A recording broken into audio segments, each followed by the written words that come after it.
Oi, hoje a nossa conversa é sobre Ailton Krenak, um dos pensadores mais importantes do nosso tempo.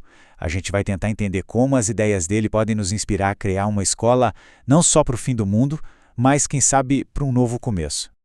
Essa pergunta, ela está no coração de todo mundo que está em sala de aula hoje em dia, diante de tanta crise ambiental, social, de sentido. Que futuro a gente está, de fato, construindo na escola? É bem a partir dessa angústia que o pensamento do Krenak se torna, tão urgente, tão necessário. Para a gente organizar o raciocínio, nosso caminho vai ser esse aqui. Primeiro, vamos entender o que é essa história de escola no fim do mundo. Depois, claro, quem é Ailton Krenak? A gente vai mergulhar na crítica dele sobre a humanidade ser um clube bem exclusivo e, por fim, o mais importante, como podemos adiar o fim e trazer tudo isso para a nossa sala de aula. Bora lá? Então vamos começar. Por que essa expressão, uma escola no fim do mundo? Parece meio pesado, mas a ideia é que o modelo de mundo que a gente conhece está dando sinais claros de esgotamento. E a escola, claro, como parte fundamental disso tudo, precisa parar e pensar qual é o seu papel nesse cenário. E aqui está o ponto central. Muitas vezes, a educação tradicional acaba reforçando uma ideia de progresso que se baseia em explorar a natureza até não dar mais. O Krenak chega e nos provoca. Estamos formando pessoas para continuar com esse sistema ou para criar alternativas? Pensa nisso. E quem é a pessoa que nos guia nessa reflexão? Olha, Ailton Krenak não é só um filósofo ou um escritor. Ele é uma liderança indígena, um ativista, e a sabedoria dele vem da experiência vivida, da luta do povo dele, os Krenak. Essa linha do tempo mostra um pouquinho dessa trajetória, que é toda marcada pela defesa dos direitos indígenas e do meio ambiente. Desde a luta lá na Constituinte, até ele se tornar um imortal na ABL, o Krenak vem trazendo a voz e a sabedoria dos povos originários para o centro do debate nacional. É uma jornada em tanto. E esse momento aqui é icônico. Imagina a cena. Em pleno Congresso Nacional, ele começa a pintar o rosto com a tinta preta do genipapo, um sinal de luto. Ele transformou um gesto ancestral num ato político de uma força imensa. Aquilo comoveu o país e ajudou a garantir um capítulo totalmente novo para os direitos indígenas na Constituição. Agora a gente vai para o centro do pensamento do Krenak. Ele nos faz uma pergunta que desmonta tudo. O que é que significa ser humano? E mais importante, quem é que está dentro desse clube? Essa tabela aqui ajuda a gente a visualizar a diferença. De um lado, essa visão que separa. Aqui está a humanidade, ali está a natureza. A Terra é tipo um almoxarifado de recursos para a gente usar.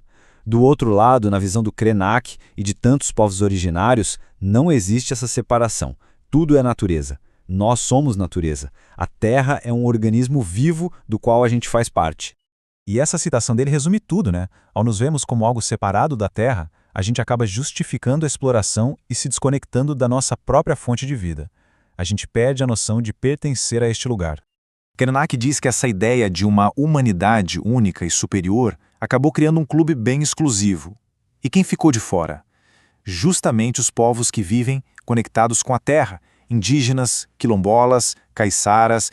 Eles são vistos como uma sub-humanidade, justamente porque se recusam a abandonar essa relação orgânica com o planeta. Mas olha, o Krenak não para só na crítica, não. Ele nos oferece caminhos para agir. Se o mundo como a gente conhece está em queda livre, o que a gente faz? A resposta dele é surpreendente. Não é para tentar frear a queda, mas sim para transformar a queda. E essa aqui é talvez a metáfora mais linda dele. Os paraquedas coloridos. São nossa capacidade de invenção, de criar novas formas de existir e de se relacionar durante a queda. Não é sobre desespero, é sobre criatividade e resistência. Adiar o fim do mundo, para Krenak, significa exatamente isso. Contar mais histórias, ativar outras memórias, valorizar a diversidade de existências.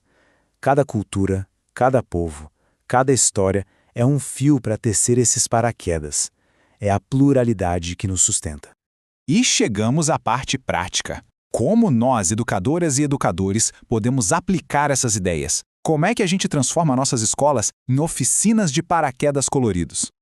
Krenak faz uma crítica direta ao modelo educacional que busca homogeneizar, formatar as crianças. E a proposta dele é revolucionária. E se a escola fosse um lugar de proteção, onde cada um pudesse se formar a partir das suas próprias potências, no seu próprio tempo? Então, uma educação inspirada em Krenak seguiria mais ou menos estes princípios.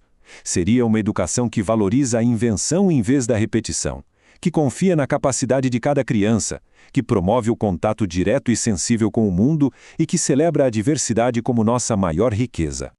Aqui estão alguns pontos de partida. Não se trata de uma revolução impossível, mas de abrir frestas na nossa prática diária. Mesmo na escola pública, com todos os seus desafios, podemos nos perguntar: que tal uma aula de biologia no córrego do bairro ou uma aula de história com a benzedeira da comunidade? Trata-se de reconectar o aprendizado à vida e ao território que cerca nossa escola. E para terminar, fica esta provocação. E se o nosso papel como educadores for exatamente esse? Ajudar nossas crianças e jovens a tecer paraquedas coloridos, a contar novas histórias e, assim, a criar outros futuros possíveis? Talvez esse seja o trabalho mais importante que podemos fazer hoje.